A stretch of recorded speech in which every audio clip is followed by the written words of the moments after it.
لا حول ولا قوة إلا بالله العلي العظيم حسبنا الله ونعم الوكيل نعم المولى ونعم النصير أعوذ بالله السميع العليم من الشيطان الرجيم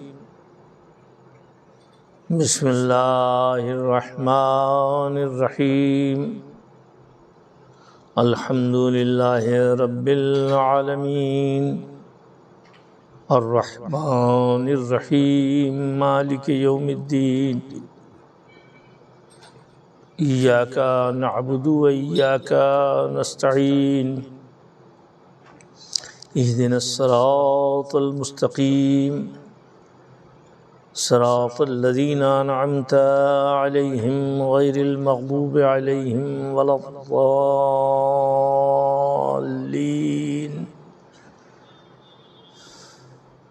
صدق الله العلي العظيم الحمدللہ درس تفسیر قرآن کا سلسلہ جاری ہے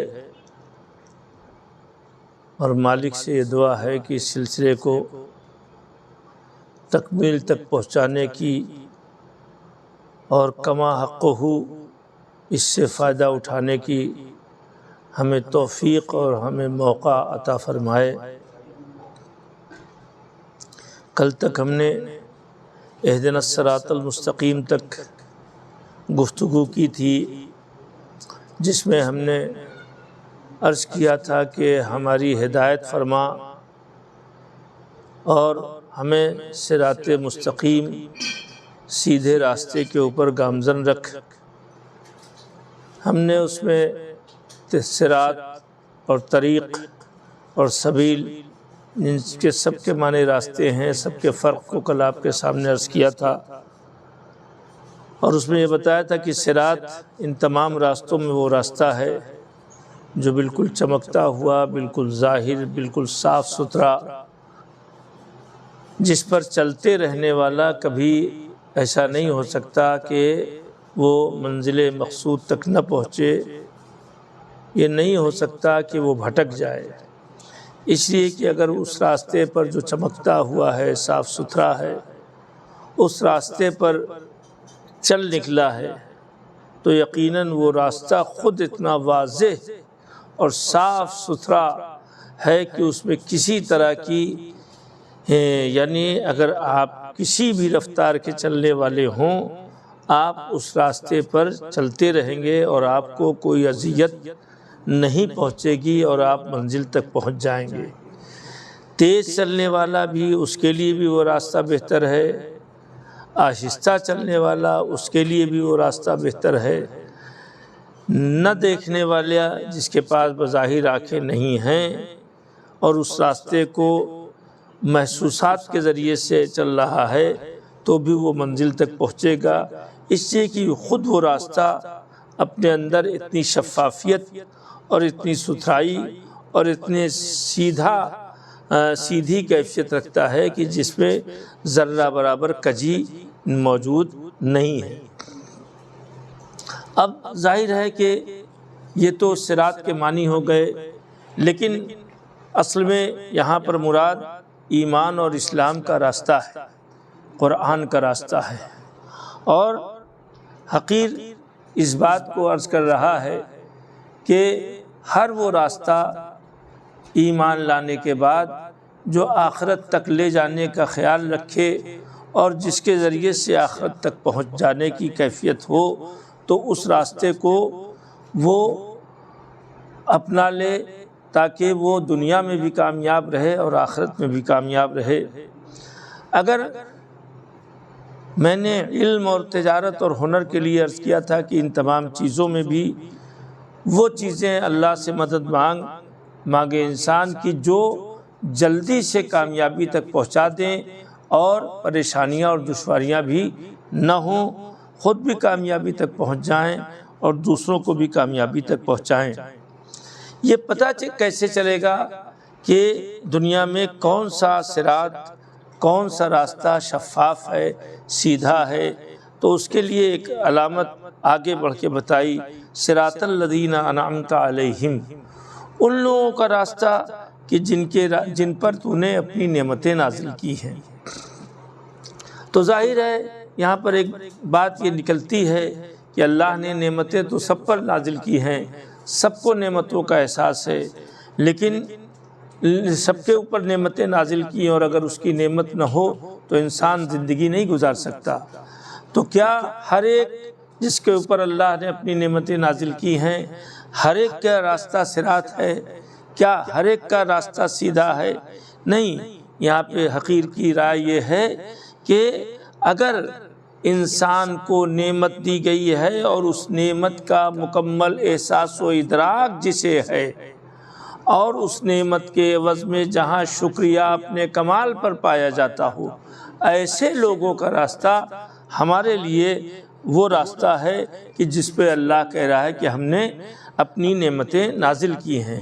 اگرچہ قرآن مجید نے صاف لفظوں میں کہا ہے وہ راستہ کس کا ہے، صدیقین کا ہے، شہداء کا ہے، صالحین کا ہے، یہ سارے راستے ان کے راستے وہ ہیں کہ جو راستے یہ وہ لوگ ہیں صدیقین اور صالحین اور صلحاء اور آپ کے شہداء کہ جن کے اوپر اللہ نے اپنی نعمتیں نازل کی ہیں۔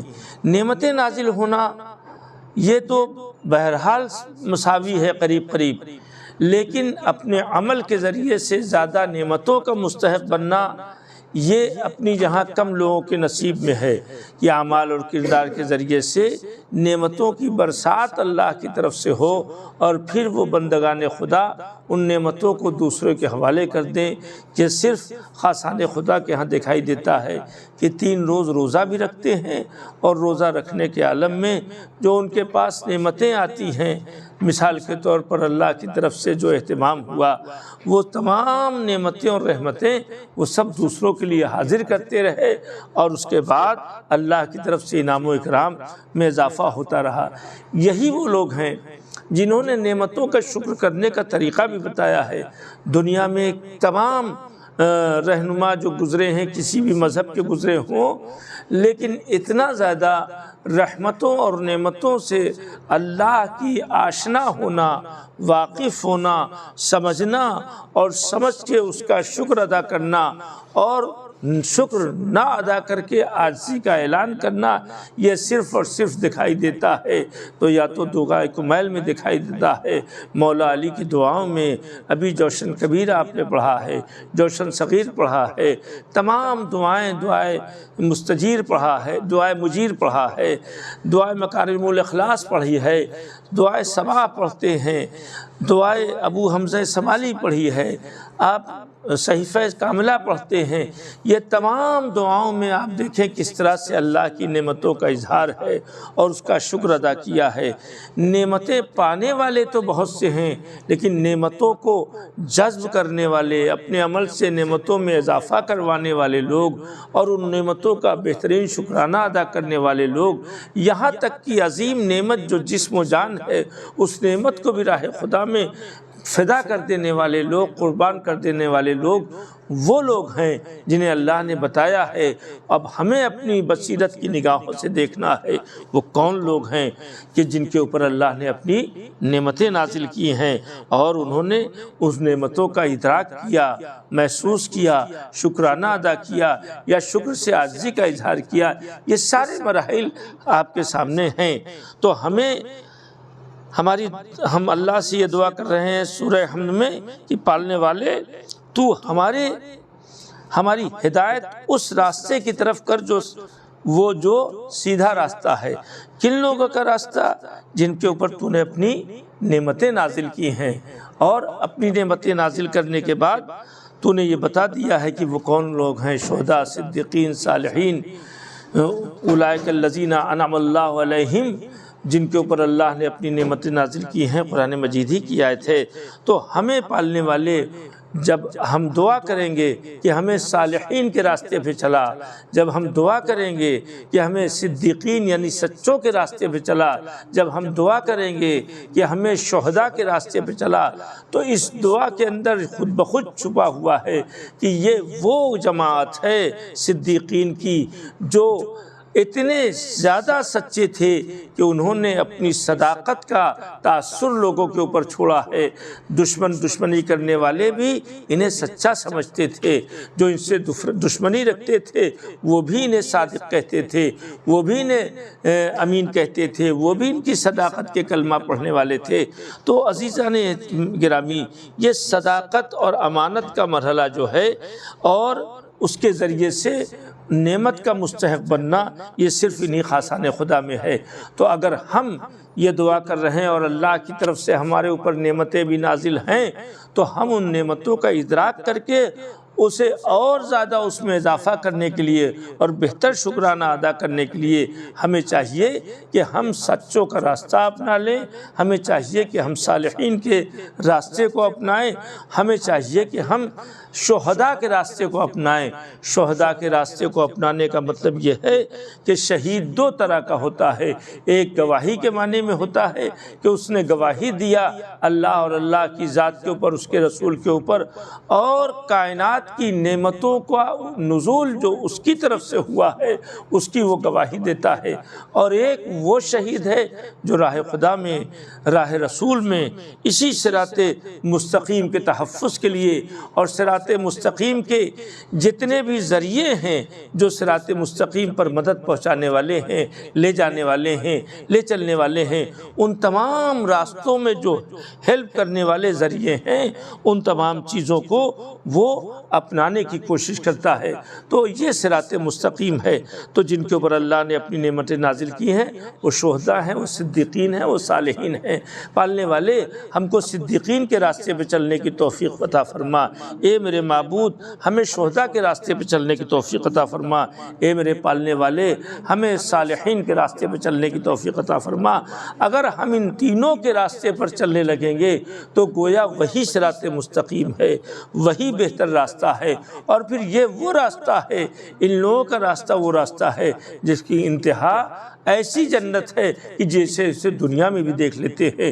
جیسے شہدائے کربلا نے جنتیں دیکھیں لیکن ان لوگوں کے قدموں کو نہیں چھوڑا اور اس طرح سے صراط مستقیم سے وابستہ رہے۔ پالنے والے، ہم سب کو اسی راستے پہ قائم رکھنا جن کے اوپر تو نے اپنی رحمتیں نازل فرمائی ہے۔ والسلام علیکم ورحمۃ اللہ وبرکاتہ۔ اللہم صلی علی محمد و آل محمد۔ اعوذ باللہ من الشیطان الرجیم، بسم اللہ الرحمن الرحیم۔ درس نہج البلاغہ، وصیت نمبر 31۔ مولا کائنات اپنے فرزند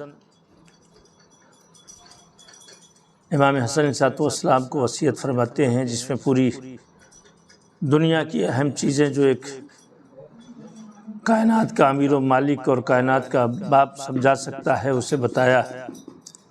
وَإِيَّاكَ أَن تُوجِفَ بِكَ مَطَايَ الطَّمَعِ فَتُورِدَكَ مَنَاهِلَ الْهَلَكَةِ وَإِنِ اسْتَطَعْتَ أَن لَا يَكُونَ بَيْنَكَ وَبَيْنَ اللَّهِ ذُو نِعْمَةٍ فَافْعَلْ فَإِنَّكَ مُدْرِكٌ قِسْمَكَ وَآخِذٌ سَهْمِكَ وَإِنَّ الْيَسِيرَ مِنَ اللَّهِ سُبْحَانَهُ أَعْظَمُ وَأَكْرَمُ مِنَ الْكَثِيرِ مِنْ خَلْقِهِ وَإِنْ كَانَ كُلٌّ مِّنْهُ وَتَلَافِيكَ مَا فَرَطَ مِنْ صَمْتِكَ وَأَيْسَرُ مِنْ إِدْرَاكِكَ مَا فَاتَ مِنْ مَنْطِقِكَ وَحِفْظُ مَا فِي الرِّعَاءِ بِشَدِّ الْوِقَاءِ وَحِفْظِ مَا يَدَيْكَ أَحَبُّ إِلَيَّ مِنْ طَلَبِ مَا فِي يَدِ غَيْرِكَ وَمَرَارَةُ الْيَاسِ خَيْرٌ مِنَ الطَّلَبِ إِلَى النَّاسِ وَالْحِرْفَةِ ومع الإفة خير من الغنى مع الفجور والمرء أحفظ لسره والرب الصاع فيما يضره من أكثر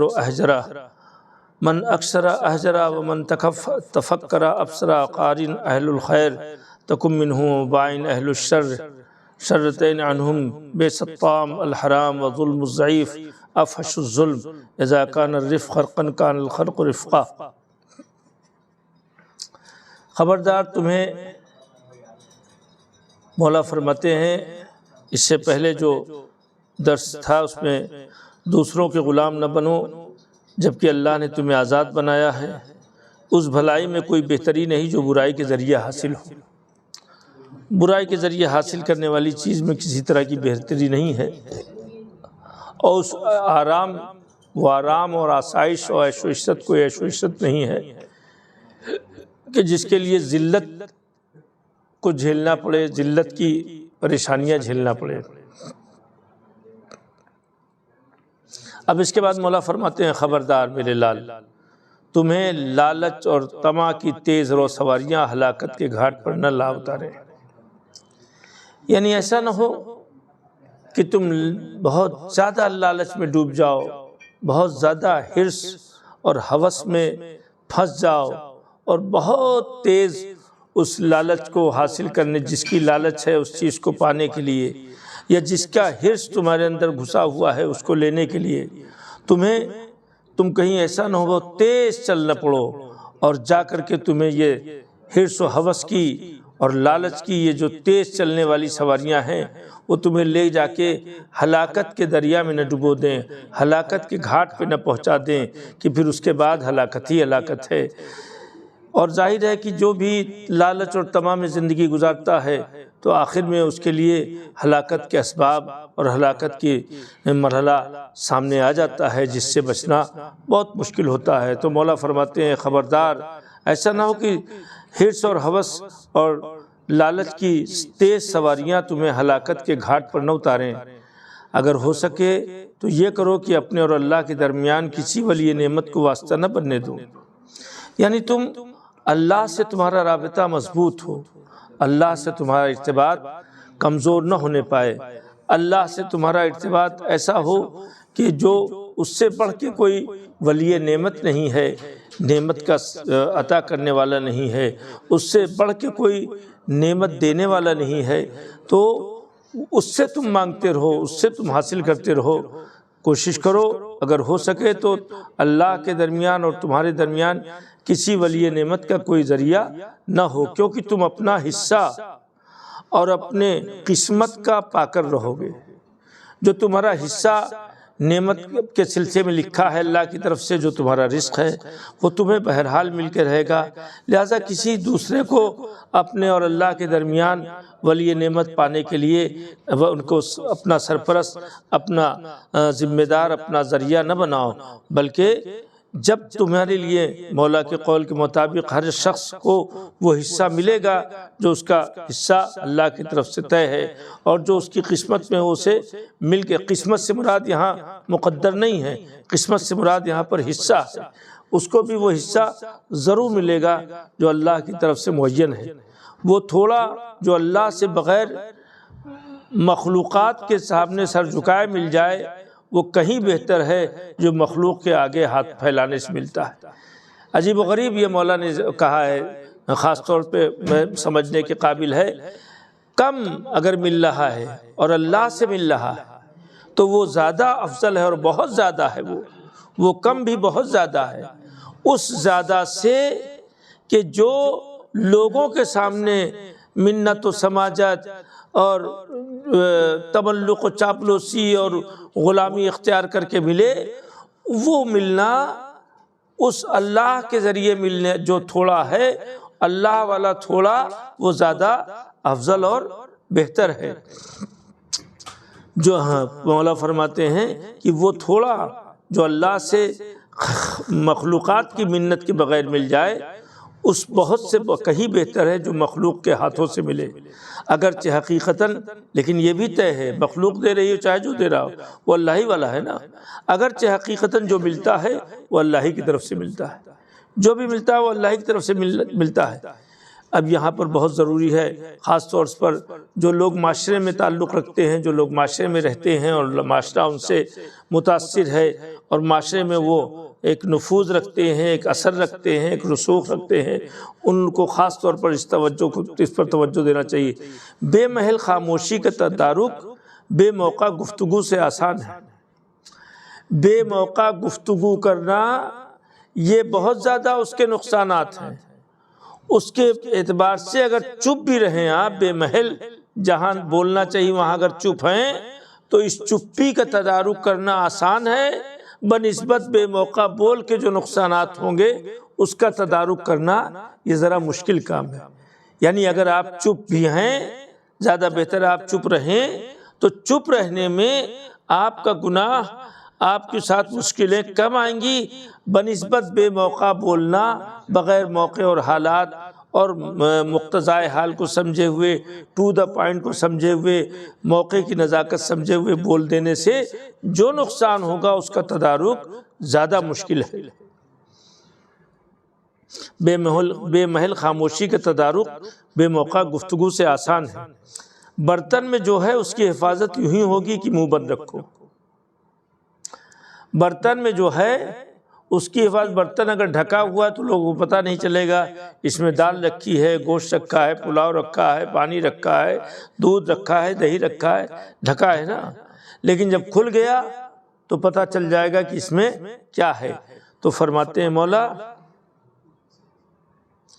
برتن میں جو ہے اس کی حفاظت یوں ہی ہوگی کہ منہ بند رکھو، اور جو کچھ تمہارے ہاتھ میں ہے اس کو محفوظ رکھنا دوسروں کے آگے دست طلب بڑھانے سے مجھے زیادہ پسند ہے۔ یعنی قناعت کرنا ہے، یعنی جو ہمارے پاس موجود ہے اس کے اوپر ہی مطمئن رہنا۔ مولا فرماتے ہیں وہ مجھے زیادہ پسند ہے بنسبت اس کے کہ آپ دوسروں سے کچھ حاصل کرنے کے لیے ہاتھ دوسروں کے سامنے بڑھائیں۔ اپنے پاس جو چیز ہے اس پر مطمئن رہنا مولا علی کے چاہنے والوں کے لیے ضروری ہے، اس لیے کہ مولا نے کہا مجھے پسند ہے کہ دوسروں کے سامنے دست طلب بڑھانے سے زیادہ مجھے بہتر ہے کہ جو کچھ آپ کے ہاتھ میں ہے اسے آپ محفوظ رکھیں، بچائے رہیں، سنبھال کے رکھیں۔ ہاں، جو کچھ تمہارے ہاتھ میں ہے اس کو محفوظ رکھنا دوسروں کے آگے دست طلب بڑھانے سے مجھے زیادہ پسند ہے۔ یاس کی تلخی سہ لینا لوگوں کے سامنے ہاتھ پھیلانے سے بہتر ہے۔ یعنی یاس کا مطلب مایوسی کی کڑواہٹ، تلخی یعنی مایوسی کی تلخی بھی افضل ہے بنسبت اس کے کہ آپ دوسروں کے سامنے اپنے ہاتھ پھیلا دیں، اپنے ہاتھ کھول دیں۔ اس سے بہتر آپ چپ چاپ مایوسی کی حالت میں رہ رہے ہیں، کوئی حرج نہیں، لیکن دوسرے کے سامنے اب آپ سوچیں کتنا سختی سے مولا نے منع کیا ہے کہ دوسروں کے ہاتھوں میں دوسروں کے سامنے ہاتھ نہ پھیلائیں۔ پاک دامانی کے ساتھ محنت و مزدوری کر لینا بہتر ہے۔ کس چیز سے؟ فسق و فجور میں گھری ہوئی دولت مندی سے۔ فسق و فجور ہے نا، فاسق و فاجر بن جانا۔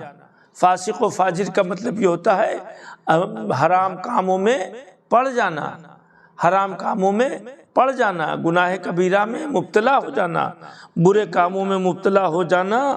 اس کے ذریعے سے جو دولت حاصل ہوتی ہے اس سے بہتر یہ ہے کہ عزت کے ساتھ، پاک دامنی کے ساتھ، عفت کے ساتھ ہمیں کیا کرنا چاہیے؟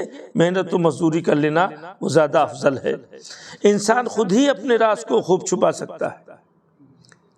جب انسان اپنے راز کو خود نہیں چھپا پا رہا ہے تو اس کا راز دوسرا کیسے چھپا سکتا ہے؟ جب آپ کسی دوسرے کو کہہ رہے ہیں اس کا مطلب یہ ہے کہ آپ اپنا راز خود چھپا نہیں پا رہے ہیں۔ تو جب آپ اپنا راز نہیں چھپا پا رہے ہیں تو دوسرا آپ کے راز کیسے چھپا سکتا ہے؟ یہ بڑی منطقی بات کہی ہے۔ کوئی آدمی چاہتا ہے کہ راز بھی چھپا رہے، اس کے بعد وہ چاہتا ہے دوسرے سے کہہ دے۔ دوسرے سے جہاں کہا تو یہ بات خود دلیل بن گئی کہ جب آپ اپنے اندر اپنے راز کو نہیں چھپا سکے تو پھر وہ دوسرے جس کے حوالے کیا وہ کیسے چھپائے گا؟ پر انسان خود ہی اپنے راز کو خوب چھپا سکتا ہے۔ بہت سے لوگ ایسی چیز کے لیے کوشش کرتے ہیں جو ان کے لیے نقصان دہ ثابت ہوتی ہے۔ ایسی چیز کے لیے کوشش نہیں کرنا چاہیے، پہلے سمجھ لینا چاہیے کہ ہمارے لیے نقصان دہ نہ ہو۔ جو زیادہ بولتا ہے وہ بے معنی باتیں کرنے لگتا ہے۔ عجیب جملہ ہے۔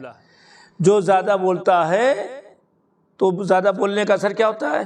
بہت سی بے وجہ کی، جس کا کوئی مطلب نہیں، جس کی کوئی ضرورت نہیں، جس کا کوئی فائدہ نہیں، بجائے فائدے کے نقصان۔ تو ایسا آدمی جو زیادہ بولتا ہے تو کیا ہوتا ہے؟ بے معنی باتیں کرنے لگتا ہے۔ سوچ بچار سے قدم اٹھانے والا صحیح راستہ دیکھ لیتا ہے۔ اگر پورے غور و خوض کے ساتھ آپ قدم اٹھا رہے ہیں تو اس کا مطلب یہ ہے کہ اللہ کی رہنمائی مل گئی آپ کو، اس لیے کہ اللہ نے غور و فکر کاہے کے لیے دیا ہے؟ سوچ بچار کس لیے دیا؟ تاکہ آپ تمام چیزوں میں جو اچھا اور صحیح اور راستہ ہے اسے اپنا لیں۔ تو ہر معاملے میں ہم کو سوچ بچار کے قدم رکھنا چاہیے۔ سوچ بچار سے قدم اٹھانے والا صحیح راستہ دیکھ لیتا ہے۔ نیک لوگوں سے میل جول رکھو گے تو تم بھی نیک ہو جاؤ گے۔ نیک لوگوں سے میل جول رکھو گے تو تم بھی نیک ہو جاؤ گے۔ نیک لوگوں سے میل جول رکھو گے تو تم بھی نیک ہو جاؤ گے۔ برے لوگوں سے بچتے رہو گے تو ان کے اثرات سے بھی محفوظ رہو گے۔ برے لوگوں سے، غلط لوگوں سے اگر تم دور رہو گے تو ان کے جو اثرات ہیں ان سے بھی آپ محفوظ رہیں گے۔ بدترین کھانا وہ ہے جو حرام ہو، اور بدترین ظلم وہ ہے جو کسی کمزور اور ناتواں پہ کیا جائے۔ ہمارے شہر میں بھی، ہمارے معاشرے میں بھی کمزوروں پہ ظلم کرنے کو زیادہ طاقت سمجھا جاتا ہے۔ لہذا ظلم بھی، دیکھیے ظلم تو ظلم ہی ہے، لیکن مولا فرماتے ہیں کیا؟ کمزور پر، اور یہ ہر ایک کی عادت ہے، جس کو ذرا اپنے سے کمزور سمجھا اس کو گرانے لگے، اس کے اوپر بھڑکنے لگے، اس کے اوپر آنکھیں دکھانے لگے۔ تو مولا فرماتے ہیں برے لوگوں سے بچے رہو گے، ان کے اثرات سے بدترین کھانا وہ ہے جو حرام ہو، اور بدترین ظلم وہ ہے جو کسی کمزور اور ناتواں پر کیا جائے۔ جہاں نرمی سے کام لینا نامناسب ہو وہاں سخت گیری ہی نرمی ہے۔ جہاں نرمی سے کام لینا نامناسب ہو وہاں سخت گیری ہی کیا ہے؟ نرمی ہے۔ یعنی اب آپ سے ہم نرمی سے کام لے رہے ہیں تو آپ کے لیے یہ پریشانی، اگر سختی سے کام لے رہے ہیں چونکہ نرمی سے کام نہیں ہو رہا ہے تو نرمی ہی، سخت گیری ہی نرمی کہلائے گی۔ پالنے والے ہم سب کو مولا کی وصیت کے اوپر عمل کرنے کی توفیق عطا فرما۔ وصلی اللہ علی محمد وآلہ الطیبین الطاہرین المعصومین۔